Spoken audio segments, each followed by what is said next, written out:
My name is Charlotte, 17 years old, and until 2 months ago, I had what most would call a normal life in our small Massachusetts town. Good grades, college dreams, and parents who I thought would always be in my corner. Then one party and one vicious rumor changed everything. I still remember the cold look in my father's eyes when he told me to leave, all because of lies spread by a girl who wanted to destroy me. Thank goodness for my best friend Jasmine, the only one who stood by me when even my family threw me away. If you've ever been falsely accused, you know the helplessness I felt. Where are you watching from? Let me know in the comments and hit subscribe if you've ever had to fight for the truth when no one would believe you. I grew up in Millfield, one of those picture-perfect New England towns where everyone knows your business and reputation is everything. My father Thomas works as the manager at the local bank, the kind of job that comes with respect and scrutiny in equal measure. My mother Diana coordinates volunteers at First Methodist Church, which basically means she knows every bit of gossip circulating among the congregation.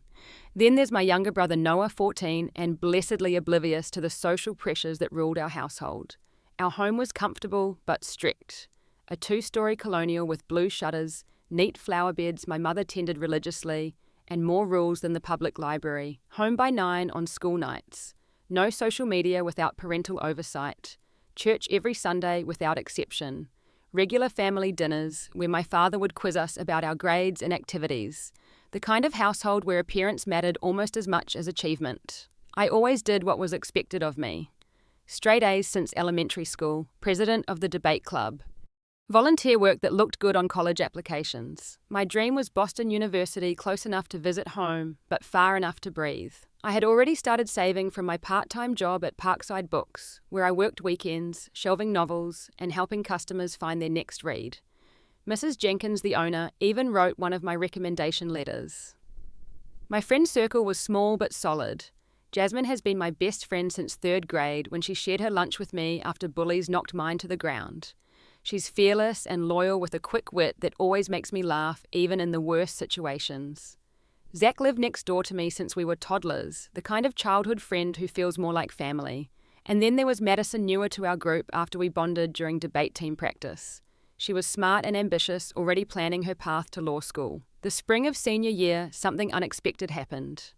Logan Reed, quarterback, an undisputed king of Millfield High, started paying attention to me.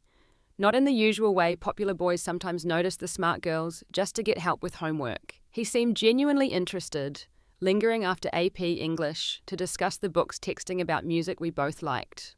I wasn't naive enough to think I was suddenly going to become part of the popular crowd, but it was flattering. I had always been the girl known for her brain, not the girl who turned heads. My parents noticed the changes in my social life, the increasing texts, the mentions of new names at dinner. They were cautiously supportive but wary. My mother would casually ask questions about Logan's family, his church attendance, his college plans. My father was more direct. I remember one Friday night dinner particularly well. The smell of pot roast filled our dining room as we sat around the oak table that had belonged to my grandmother. "I hear this boy's father owns the car dealership on Route 9, my father said, cutting precisely into his meat. "Yes, Reed Motors," I replied, trying to sound casual. "His family has been in town for generations like ours." My mother passed the green beans. "The Reeds attend Lakeview Presbyterian, I believe. Not our congregation, but Lisa Reed is on the Interfaith Council with me." This was their way of investigating without seeming to, establishing credentials, determining if associations were appropriate. "Charlotte has been doing excellent work on her history project," my father said, changing the subject. Mrs. Abernathy mentioned it when I saw her at the bank, said it might be the best in the class. My mother smiled, the pride evident in her eyes. "We always knew you would do great things, Charlotte. Your applications to Boston University and Amherst are looking very strong." Noah rolled his eyes beside me. "Can we talk about something besides Charlotte's perfect grades for once?" My father gave him a stern look. "When you bring home straight A's, we can focus on your accomplishments too." That was our family dynamic. Love was there, but it came wrapped in expectations and conditional approval. I didn't realize then how quickly that foundation could crumble. As spring progressed, tensions grew about my college choices. My parents pushed for Amherst, closer to home and more conservative. I insisted on Boston University with its journalism program and urban campus. Every discussion ended in frustrated silence, neither side willing to compromise. "You're still so young," my mother would say, worry creasing her forehead. "The city has so many temptations and dangers." "I need to spread my wings," I'd counter. "I can't stay in Millfield forever." My father would sigh deeply. "We just want what's best for you, Charlotte. Sometimes young people don't know what that is yet." Their concern came from love, I knew that, but it felt suffocating, as if they couldn't trust me to make my own decisions. I had never given them reason to doubt me. I followed their rules, excelled at school, avoided the parties and drinking that got other kids in trouble. I had earned their trust, or so I thought. If only they had remembered that history when it really mattered. Maybe everything would have turned out differently. Meanwhile, my job at the bookstore became my sanctuary. Between the shelves of novels and history books, I could imagine different lives and different worlds. Mrs. Jenkins noticed my interest in journalism and often saved magazine articles or newspaper features she thought I'd find interesting. "You have a good eye for a story, Thick," she told me one Saturday as we unpacked a shipment. "That's something you can't teach." Those words meant more to me than all the obligatory praise from my parents, Mrs. Jenkins saw me as an individual with specific talents, not just a reflection of parental expectations. Little did I know how soon my life would change, how quickly everything stable could be swept away by a tide of lies and misunderstandings. The careful foundation I had built was about to be tested in ways I never imagined. The trouble began with Audrey Whitman, tall blonde and the unofficial queen of Millfield High's social scene. Her father was the town doctor, her mother on every important committee. Audrey was used to getting what she wanted, and apparently she wanted Logan. I first noticed her watching us in the cafeteria. Logan had started sitting at my table, much to Jasmine's amusement and Madison's obvious approval. Audrey would walk by, flipping her perfect hair, making comments just loud enough to hear. "Didn't realize the library had relocated to the cafeteria," she said one day, her friends giggling on cue. I tried to ignore her, but it was hard not to feel the burn of her stare. Logan seemed oblivious, continuing to talk about the English essay due next week, or asking questions about my college plans. "Boston has great football programs," he said once. "I might end up there too." Audrey's campaign extended to social media. Vague posts about people stepping out of their lanes or charity cases started appearing on her Instagram. She never tagged me or mentioned names, just dropped enough hints that everyone knew who she meant. "Ignore her," Jasmine advised. "She's just threatened because Logan actually likes someone with a brain." I tried to follow her advice. After all, I wasn't doing anything wrong. Logan and I studied together in the school library. We texted about books and music. He walked me to class sometimes. It was hardly a scandal, but in a small town like Millfield, it was enough to upset the social order. Things escalated when Tyler Johnson announced his annual spring party. Tyler's parents owned the largest house in town, complete with pool and guest house, and they travelled frequently for business. His parties were legendary, though I'd never been invited before. "You should come," Logan said casually after English class. "It'll be fun. Everyone will be there." My stomach flooded at the invitation. I had never been to a real high school party, the kind with no parents and probable alcohol. It wasn't really my scene, but the idea of experiencing this normal teenage milestone was tempting. "I'll have to ask my parents," I said, already anticipating the battle. The negotiation at home was exactly as difficult as I expected. My mother immediately said no. My father asked a series of pointed questions about supervision and attendees. I carefully mentioned that Logan would be there, knowing his status as the son of a business owner might help my case. "You've earned our trust," my father finally conceded. "But you must be home by 11:30. Not 11:35, not 11:40, 11:30 sharp. And no drinking," my mother added firmly. "Not a single drop, Charlotte." "I promise," I said, relief and excitement mixing together. "You can even track my phone the whole time." That Friday night, I spent more time getting ready than I ever had before. Jasmine came over to help, bringing her makeup kit and opinions on every outfit I tried. "Not that one," she said as I held up a conservative blue sweater. "You look like you're headed to a church picnic." We finally settled on jeans and a green top that Jasmine insisted brought out my eyes, without being too revealing. My mother examined me before I left, adjusting my necklace and reminding me of my curfew one last time. The party was already in full swing when we arrived. Music pounded through Tyler's massive home, and the yard was filled with classmates holding red cups and laughing in groups. Inside was worse bodies pressed together in the living room, the smell of beer and perfume mixing in the air. Do you want something to drink? Logan appeared beside me, looking unfairly handsome in a simple black t-shirt. Just water, I shouted over the music. My promise to my parents was one I intended to keep. Logan nodded approvingly. Come on, let's find somewhere quieter to talk. We ended up in the kitchen, which was marginally less crowded. Madison was there with some people from debate team, and she raised her eyebrows meaningfully when she saw Logan's hand at the small of my back. I felt my face flush but couldn't help smiling. As the night progressed, I actually started to enjoy myself. Logan introduced me to people I normally only saw in passing at school. We danced a little, though I was terribly self-conscious. I checked my phone religiously, aware of the countdown to my curfew. Around 10:30, Logan leaned close to my ear. Do you want to go somewhere we can actually hear each other? This music is giving me a headache. I hesitated, but only briefly. Sure, where? There's a study upstairs. Tyler's dad uses it when he works from home. It'll be quiet there. I followed him up the stairs, noticing Audrey watching us from across the room, her expression impossible to read in the dim light. The study was indeed empty bookshelves lining the walls and a large desk dominating the center of the room. Logan closed the door, muffling the music to a distant thump. Much better, he sighed, dropping onto a leather sofa against one wall. I can finally hear myself think. I sat beside him, leaving appropriate space between us. I should probably head home soon. My parents will be waiting up. Logan smiled. They're pretty strict, huh? The strictest, but they mean well. We talked for maybe 10 minutes. About college plans, about books we'd both read, about the ridiculousness of high school social hierarchies. Nothing inappropriate happened. No drinking, no kissing, certainly nothing more. Just conversation in a quiet room away from the chaos of the party. When we returned downstairs, I noticed Audrey watching us again, whispering to her friend Jessica. I felt a flicker of unease but dismissed it. We'd done nothing wrong. Logan walked Jasmine and me to my car at 11:15. I'm glad you came, he said, hands in his pockets. Me too, I replied, meaning it despite my initial reservations. I arrived home at 11:28, 2 minutes before curfew. My parents were indeed waiting in the living room, trying to look casual about it. Did you have a good time? My mother asked, examining me for signs of wrongdoing. It was fine. Loud but fine. My father checked his watch. You're home on time. I appreciate that, Charlotte. Hindsight was smiling.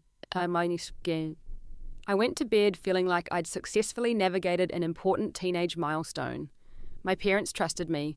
Logan seemed to like me, and I had experienced my first real high school party without incident. How quickly things would change. Monday morning, I sensed something was off the moment I entered school. Conversations stopped when I walked by. People looked away quickly when I caught them staring. Even Madison barely made eye contact during first period. By lunch, the strange behavior was impossible to ignore. I set my tray down at our usual table where only Jasmine waited. What is going on? I asked. Everyone's acting weird. Jasmine bit her lip, looking uncharacteristically hesitant. You haven't heard? Heard what? She leaned forward, lowering her voice. Audrey is telling everyone that you and Logan hooked up in Tyler's dad's office during the party. I nearly choked on my water. What? That's ridiculous. We just talked. She's saying more than that, Jasmine continued reluctantly. She's telling people you've been secretly sleeping with him for weeks. And not just him. The blood drained from my face. That's completely false. Nothing happened. We literally just talked about books and college. Jasmine squeezed my hand. I know that, but Audrey is popular and people believe what she says. But why would she do this?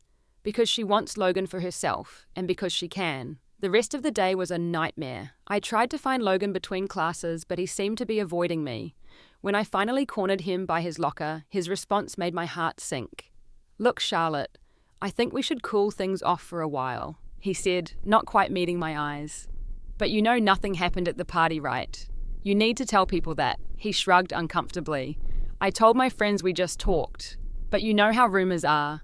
They take on a life of their own. So you're just going to let people think I'm some kind of slut? I hissed, tears threatening. I didn't start the rumors, he said defensively. And I've got college scouts watching me. I can't get caught up in drama right now. He walked away, then leaving me standing alone in the hallway. Some friend, some potential boyfriend. At the first sign of social complications, he was gone. The ruined rumors didn't stay contained to verbal gossip. Anonymous accounts started posting on social media vague, but pointed comments about girls who pretend to be innocent, but are really getting around. No names were used, but everyone knew who they meant. Madison officially jumped ship the next day. "I can't be associated with this kind of thing," she said, gesturing vaguely at me as if scandal were a visible aura.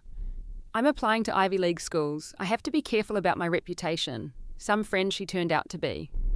Zach tried to stay neutral at first. "I've known you forever, Charlotte. This doesn't sound like you," he said when I confronted him. "It's not me. None of it is true." "I believe you," he said, but his eyes showed doubt. "But maybe just lay low for a while until it blows over." Within days, even Zach was sitting at a different lunch table. Only Jasmine remained steadfastly by my side. "People are such sheep," she fumed. "They'll believe anything as long as it's juicy enough." The worst moment came when I accidentally overheard Jessica and Audrey in the bathroom. I was in a stall when they entered, and their voices echoed against the tile walls. "I heard she went down on him right there on his father's desk," Jessica said with a giggle. "Not just him," Audrey replied. "Tyler said she's been hooking up with college guys too. Apparently she's building quite a reputation at state university parties. No wonder she acts so innocent in school. It's all an act." I sat frozen, unable to breathe. The elaborate lie they were constructing bore no resemblance to my actual life. I had never even kissed a boy, let alone done the things they described. But they spoke with such conviction as if they had witnessed it themselves. When they finally left, I broke down in silent sobs, my entire body shaking. This was what people were saying about me. This was what my classmates believed. My perfect academic record suddenly seemed meaningless in the face of such character assassination. No matter what I achieved in the eyes of Millfield High, I was now just a cautionary tale. I had hoped to keep the rumours contained to school, creating a firewall between that nightmare and my home life. But in a town like Millfield, such boundaries were impossible to maintain. The call came on Thursday evening. I was in my room studying for a calculus test when I heard my mother answer the phone downstairs. Something in her tone made me pause, straining to hear through the floor. "I see." "Yes, I appreciate your concern. We certainly will address this. Thank you for calling." When she hung up, the house fell silent in a way that felt ominous. I returned to my textbook, trying to focus on derivatives and integrals instead of the knot forming in my stomach. 20 minutes later, my mother called up the stairs. "Charlotte, could you come down, please? Your father and I need to speak with you." They were waiting in the living room, sitting side by side on the sofa like a panel of judges. My father's face was stern, my mother's worried. I took the armchair across from them, hands folded in my lap to hide their trembling. "We received a call from Linda Bradford," my mother began. Linda was the mother of a sophomore on the debate team. "She felt we should know about certain rumours circulating about you at school." My father cut to the chase. "She says you engaged in sexual activities with Logan Reed at Tyler Johnson's party, and that this wasn't an isolated incident." The accusation hung in the air between us. I felt my face flush with humiliation and anger. "That's completely false," I said, my voice steady despite my racing heart. "Audrey Whitman started that rumour because she's jealous that Logan was spending time with me." My mother's expression didn't soften. "Where exactly were you during the party? Mrs. Bradford said you were seen going upstairs with Logan." "We went to Tyler's dad's office to talk because the music was too loud downstairs. That's all. We talked for maybe 10 minutes and came back down. Nothing happened." "You expect us to believe you went to a bedroom alone with a boy just to talk?" My father's skepticism was palpable. "It wasn't a bedroom, it was an office, with a desk and bookshelves. And yes, we just talked. About college and books." "Why would this girl spread such specific rumours if nothing happened?" my mother pressed. "Because she likes Logan and she's popular and she can. People will believe whatever she says." My frustration mounted with each question. Why weren't my parents automatically on my side? My father's eyes narrowed. "You've been different lately. Secretive. On your phone more. Talking about new friends? That's called having a social life. I'm 17. Don't take that tone," he warned. "If you're innocent, you have no reason to be defensive." The injustice of it all made me want to scream. I was being asked to prove a negative to somehow demonstrate that something didn't happen. But my parents had already made up their minds. I could see it in their expressions, the disappointment and judgment already settling in. "I want to see your phone," my mother said, holding out her hand. "What, why? If you have nothing to hide, you have nothing to worry about." Reluctantly, I handed over my iPhone. They had always had the password as part of our family rules, but they rarely exercised the right to check it. My mother began scrolling through my text messages while my father watched over her shoulder. "Who's this Jay person you've been texting so much?" she asked suspiciously. "That's Jason Jasmine's cousin who works at the bookstore with me. We were coordinating shifts." My explanation sounded weak even to my own ears, though it was absolutely true. They continued scrolling, stopping occasionally to read exchanges more carefully. Then my mother found the text with Jasmine about Logan. "He's so cute when he talks about books," she read aloud. "Do you think he really likes me or just needs help with English?" "Yeah, normal teenage girl texts. Nothing scandalous, but in the context of the rumors, they were examining everything through a lens of suspicion. "And here," my father pointed. "Should I wear the green top to the party? Is it too much?" "That was Jasmine helping me pick an outfit," I explained. "The green top is the one I wore. You saw it. It wasn't revealing at all." The interrogation continued for nearly an hour. Each innocent text was dissected and reinterpreted. Each explanation I offered was met with skepticism. By the end, I was exhausted and fighting tears. "Until we get to the bottom of this, you're grounded," my father announced. "No phone, no computer except for schoolwork, and no going out except for school and your job." "But I didn't do anything wrong," I protested. "Then you have nothing to worry about," my mother repeated her earlier phrase, holding out her hand for my phone. "This is for your own good, Charlotte." The next few days were excruciating. Isolated at school and now at home as well, I felt like I was suffocating. My parents monitored my every movement. My mother drove me to and from school instead of letting me take the car. My father called the bookstore to confirm I was actually working my shifts. The worst was Sunday. We attended church as usual, filing into our regular pew near the front. But this time I noticed the glances and whispers. The rumors had reached the congregation. My mother's friends greeted her with sympathy, as if she were dealing with a family tragedy. Several parents pulled their daughters away when I approached after the service. "Keep your head high," my father instructed as we walked to the car.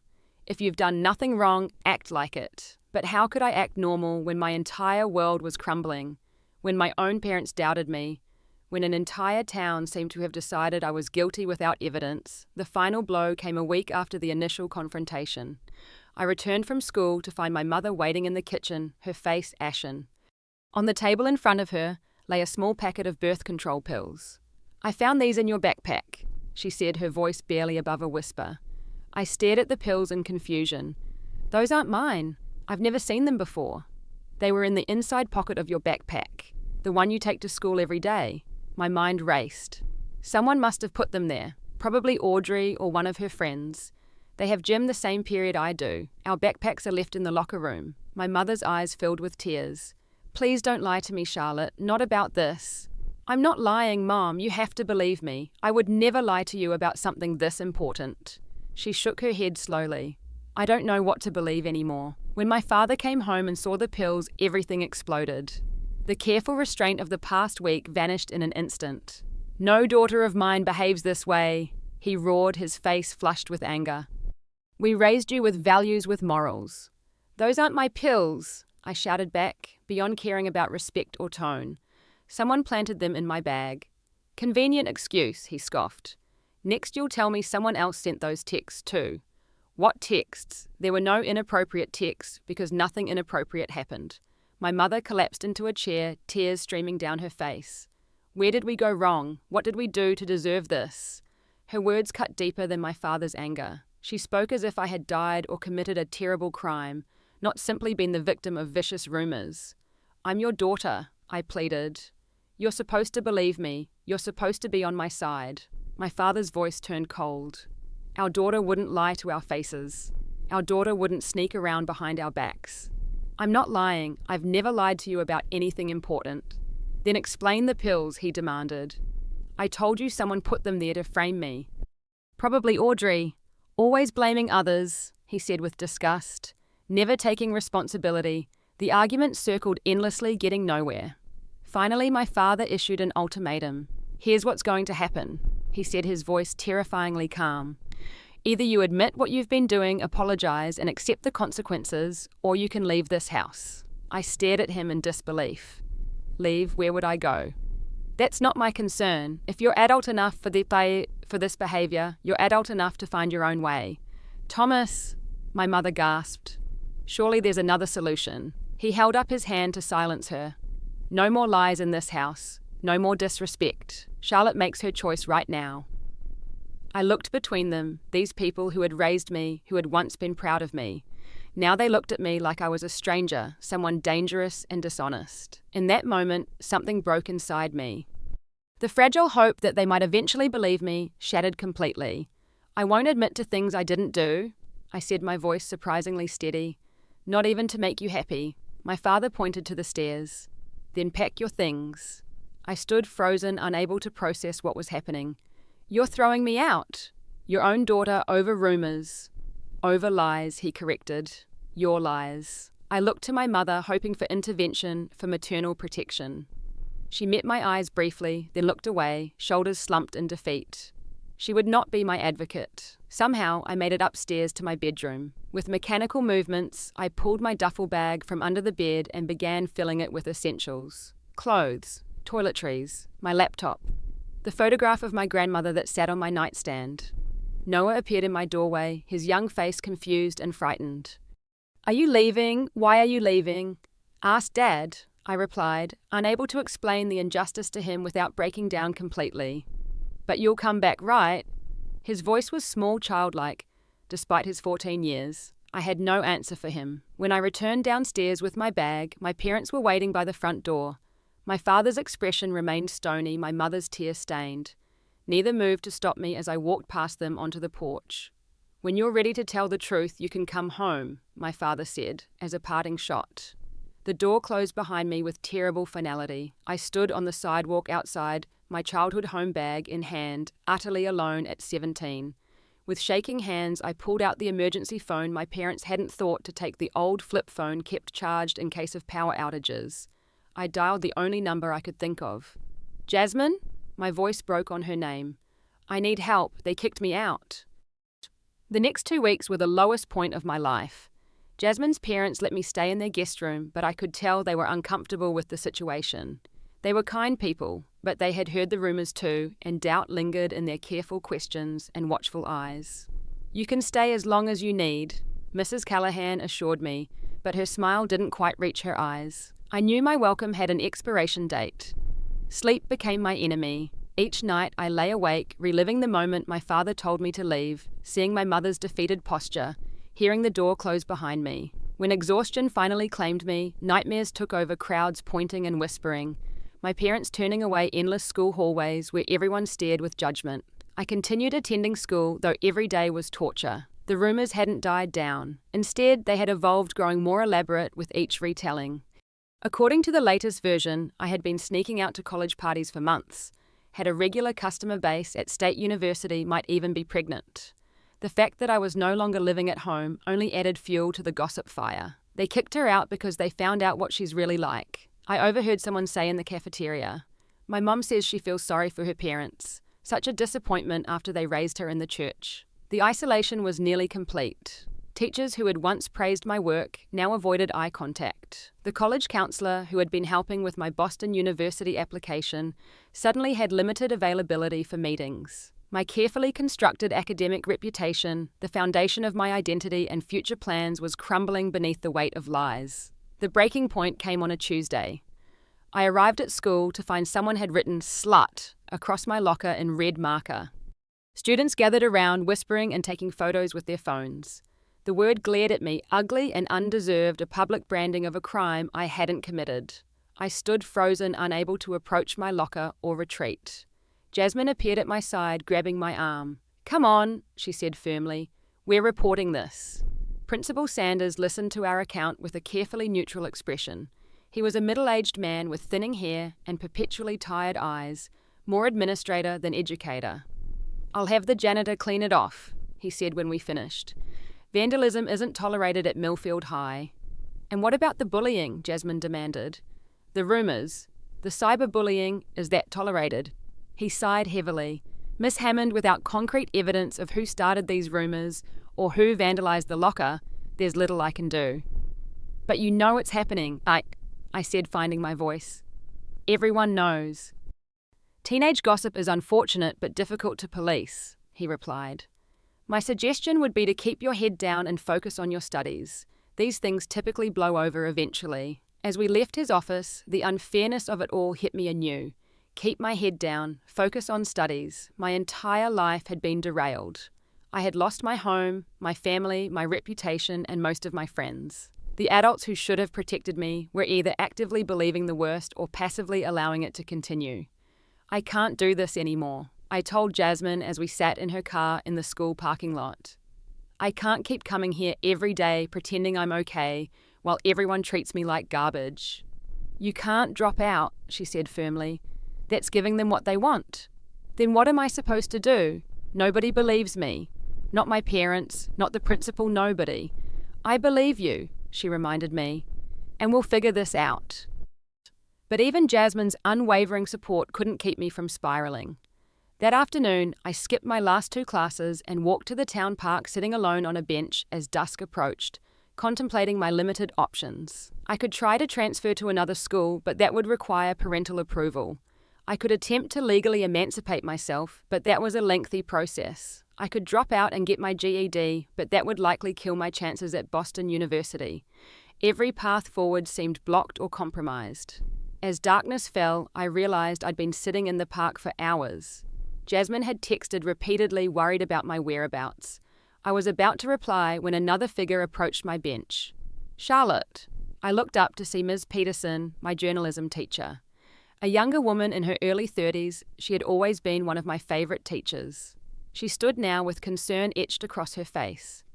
Are you all right? It's getting late to be sitting alone in the park. I considered lying, saying everything was fine. Instead, to my own surprise, I burst into tears. Ms. Peterson sat beside me, offering a tissue from her purse. Want to tell me what's going on? Between sobs, the whole story poured out. The party, Audrey's lies, the spreading rumours, my parents' disbelief, being thrown out of my own home, the locker vandalism, the principal's indifference. She listened without interruption, her expression growing more troubled with each detail. Have you documented any of this? She asked when I finally fell silent. What do you mean? The rumours, the social media, plus the text messages, the timeline of events. As a journalist, your first instinct should be to gather evidence. I shook my head. What good would that do? No one believes me anyway. People believe evidence, she said firmly. Right now, it's your word against Audrey's. You need to change the narrative. For the first time in weeks, a flicker of hope sparked within me. How? Start by creating a detailed timeline. When did you arrive at the party? When did you go upstairs with Logan? How long were you there? Who saw you return? Then gather witness statements. There must have been people who saw you were only gone for a few minutes, not long enough for what Audrey claims happened. The journalist in me recognized the logic of her approach. Like investigating a story. Exactly.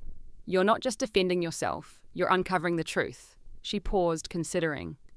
This is also a perfect example of how rumours spread and the damage they can cause.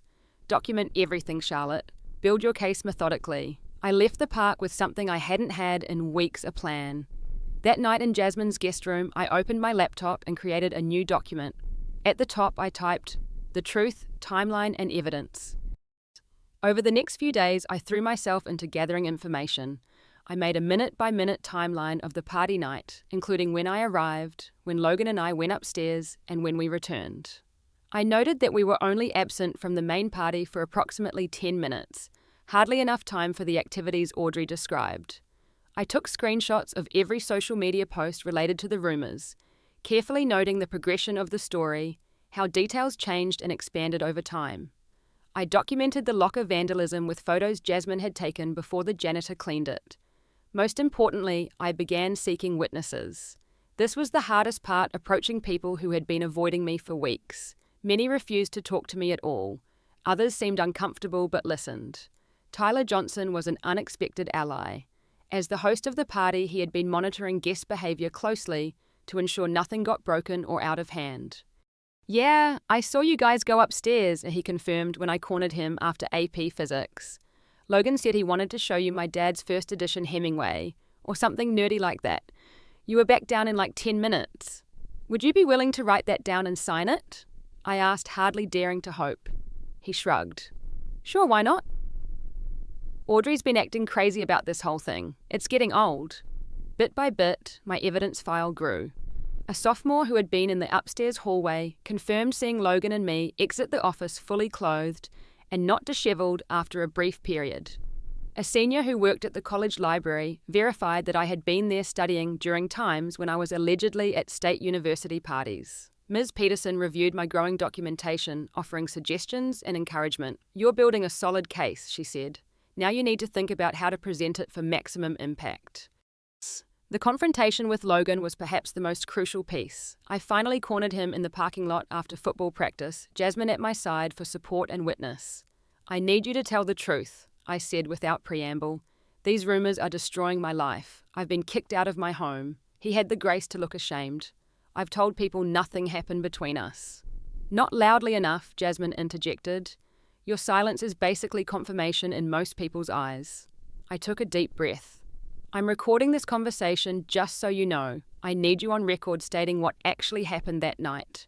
His eyes widened at the mention of recording, but after a moment's hesitation he nodded. "Fine. Nothing happened between Charlotte and me at Tyler's party. We went to Mr. Johnson's office for about 10 minutes to talk. That's it. No hooking up, nothing physical at all. And we haven't been secretly seeing each other or anything like Audrey's been saying." "And why have you let these rumours continue?" I pressed. He looked down, shame evident on his face. "I didn't want to call Audrey a liar directly. Her dad's on the board that approves athletic scholarships. And honestly, I was a coward. I'm sorry, Charlotte. I should have shut this down immediately. It wasn't a perfect apology, but it was something. Another piece of evidence for my case." 2 weeks after my conversation with Ms. Peterson in the park, I had compiled a comprehensive dossier. 20 pages of timeline testimonials, screenshots, and analysis. It wasn't perfect, but it was compelling. "What now?" I asked Ms. Peterson after she reviewed the final document. "Now we present it to Principal Sanders," she said, "and I'll be going with you." Our meeting with the principal was scheduled for Thursday afternoon. I arrived with Ms. Peterson and Jasmine clutching my evidence file like a shield. Principal Sanders seemed surprised by Ms. Peterson's presence, but invited us all into his office. "Charlotte has prepared a detailed account of the rumours that have been circulating and evidence of their falsity," Ms. Peterson explained. "As her teacher and journalism advisor, I've helped her organise this information, and I believe it merits serious attention from the administration." I presented my case methodically, starting with the timeline of the party night and proceeding through the evolution of the rumours. I showed screenshots of anonymous social media posts that could be traced back to Audrey's friend group. I presented the signed statements from witnesses including Tyler and Logan. Most damning, I concluded, is the evidence that these birth control pills were planted in my backpack. I had done research on the particular brand and discovered it was the same one Audrey's older sister used, based on a photo she had carelessly posted on Instagram months earlier. Principal Sanders reviewed the documentation in silence, his expression unreadable. When he finally looked up, something had shifted in his eyes. "This is very thorough work, Miss Hammond," he said slowly. "The kind of investigative effort I would expect from a promising journalism student." "Thank you, sir. But what matters is that it's the truth." He nodded. "I believe you've made a compelling case. I'll need to review this more carefully and consult with other administrators, but there will be consequences for those involved in spreading these rumours, and especially for the locker vandalism." For the first time in weeks, I felt the weight on my chest lighten slightly. Someone in authority believed me. It wasn't everything, but it was a start. With the school administration finally taking my case seriously, things began to change. Principal Sanders called Audrey and her parents in for a meeting where he presented portions of my evidence file. Though I wasn't present, Jasmine heard through the grapevine that Audrey had broken down in tears, ultimately admitting she had embellished what she thought she saw. The school took action against the cyberbullying, issuing warnings to students involved and contacting parents. An assembly was called to address the dangers of spreading rumours and the school's zero-tolerance policy on bullying. While my name wasn't specifically mentioned, everyone knew what had prompted the sudden focus on these issues. Audrey received 2 weeks of suspension for her role in the rumour campaign and the locker vandalism, which she finally admitted to orchestrating. Her parents, mortified by her behaviour, grounded her for the remainder of the semester. The tide of public opinion began to shift. Students who had avoided me started making eye contact again. Madison approached me in the library, awkwardly offering an apology. I should have asked you directly instead of believing rumors, she said, unable to quite meet my eyes. I was worried about my own reputation, and that was selfish. Yes, it was. I agreed, not yet ready to fully forgive her abandonment. Zach was more sincere. I've known you since we were kids, he said, his voice thick with regret. I should have known better. I'm really sorry, Charlotte. These apologies helped heal some wounds, but the deepest cut remained. My parents still hadn't reached out to me. Despite the school's actions and the public vindication, they maintained their silence. Their absence felt like a constant ache, a reminder that the people who should have believed me first had been the last to come around. I had been staying with Jasmine for nearly a month when her mother gently suggested I might need to find a more permanent solution. As supportive as they had been, having an extra teenager in the house was clearly straining their resources and routines. My Aunt Elaine lives about 20 minutes away, I told Jasmine that night. She's my mum's sister. We're not close, but she might let me stay until graduation. Aunt Elaine was divorced, lived alone, and worked as a nurse at the county hospital. She seemed surprised by my call, but agreed to meet for coffee to discuss the situation. Your mother always was stubborn, she said after I explained everything. Once she gets an idea in her head, it's almost impossible to change her mind. Your father's the same way. So you believe me. I couldn't keep the hope from my voice. I believe you're a good kid in a terrible situation, she replied carefully. And I believe family should help family. You can stay with me through the end of the school year if you need to. The arrangement with Aunt Elaine gave me breathing room and security I desperately needed.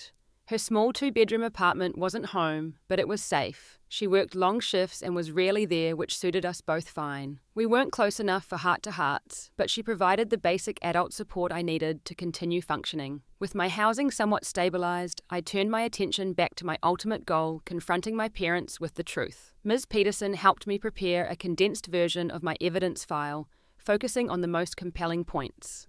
Remember, she advised, your goal isn't to shame them or prove them wrong. Your goal is reconciliation based on truth. I sent a formal email to my parents requesting a meeting. The formality felt strange after 17 years as their daughter, but our relationship had fundamentally changed. I was no longer the child seeking approval, but an independent person seeking justice and understanding. To my surprise, they agreed to meet. My father suggested a neutral location as if we were diplomats from hostile nations. We settled on the community centre where my mother sometimes volunteered, using a small meeting room typically reserved for committee gatherings. I arrived early, setting up my laptop and organising my printouts. My hands trembled slightly as I heard their footsteps in the hallway. When they entered, I was struck by how tired they both looked. My mother seemed to have aged years in the months since I'd seen her. My father's posture was rigid, his expression guarded. Thank you for coming. I began, formally gesturing to the chairs across from me. I've prepared some information I'd like to share with you. They sat silently waiting. I launched into my presentation, maintaining a professional tone, despite the emotions churning beneath the surface. I showed them the timeline, the witness statements, the screenshots of evolving rumors.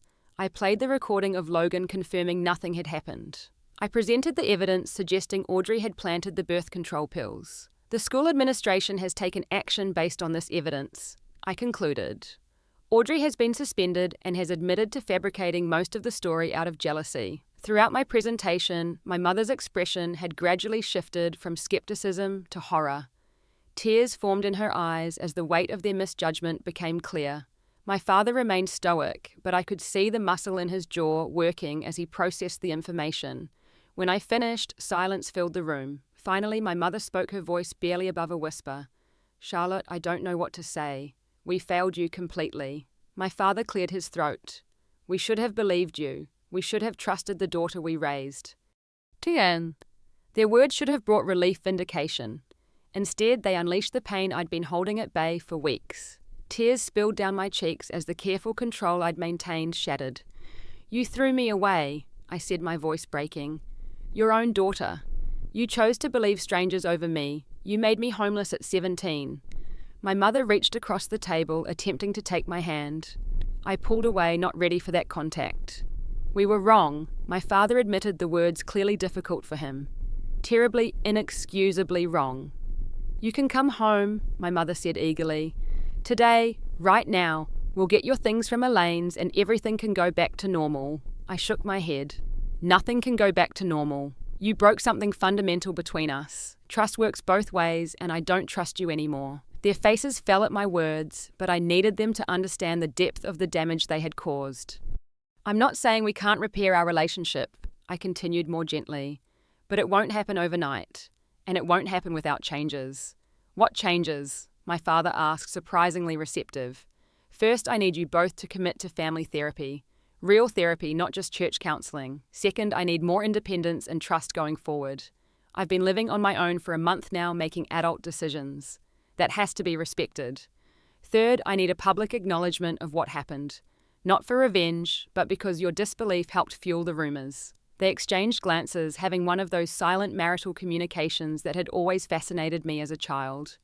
We can do those things, my father said finally. All of them. Whatever it takes to make things right. We talked for another hour, beginning the long process of rebuilding. I agreed to move back home the following weekend, giving all of us time to prepare for the transition. We set boundaries and expectations for the coming months as we worked to heal the rift.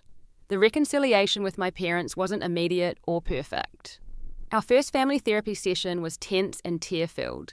Our first dinner together was awkward conversation, stilted and careful. Noah wavered between joy at my return and confusion about the whole situation. But gradually, genuinely, things improved. My father posted a public apology on the community Facebook page, acknowledging the false rumours and expressing pride in how I had fought for the truth. My mother reached out to the mothers who had called her with concerns, setting the record straight. At school, life slowly normalised. The rumours faded as new gossip took centre stage. Logan eventually apologised more sincerely for his role in allowing the situation to escalate. Audrey kept her distance, her social capital significantly diminished by her exposure as a liar. In April, I received my acceptance letter to Boston University with a partial scholarship. My parents, true to their word, supported my decision without reservation. You've demonstrated more maturity and integrity than most adults I know, my father said, as we celebrated with cake. Boston is lucky to have you. Jasmine remained my closest friend, our bond strengthened by the crisis we had weathered together. We're going to Rock College, she said when she got her own acceptance to Northeastern, just 2 subway stops apart. The pain didn't disappear entirely. There were still moments when I remembered the cold look in my father's eyes as he told me to leave, or the defeat in my mother's posture as she failed to defend me. Those memories would always hurt. But they were balanced now by new memories of repair and growth. As graduation approached, I reflected on all that had happened since that fateful party in the fall. I had lost innocence and blind trust, but I had gained resilience and self-reliance. I had learned who my true friends were, the value of systematic evidence gathering, and the power of standing firmly in my truth, even when no one believed me. Most importantly, I had learned that family relationships, like all relationships, require active maintenance and occasional renovation. Love isn't always enough. It needs to be paired with trust, respect, and the willingness to admit when you're wrong. On graduation day, surrounded by my reconciled family and loyal friends, I felt a sense of peace I hadn't experienced in months. The journey had been painful beyond words, but I had emerged stronger, wiser, and more authentically myself. Have you ever been falsely accused of something serious? Did your family stand by you or doubt you? I'd love to hear about your experiences in the comments below. Sometimes knowing we're not alone in our struggles is the greatest comfort. Please like and subscribe if this story resonated with you, and share with anyone who might need to hear that standing in your truth is always worth the fight. Thank you for listening to my journey from devastation to vindication, and remember that even the deepest wounds can heal with time and truth.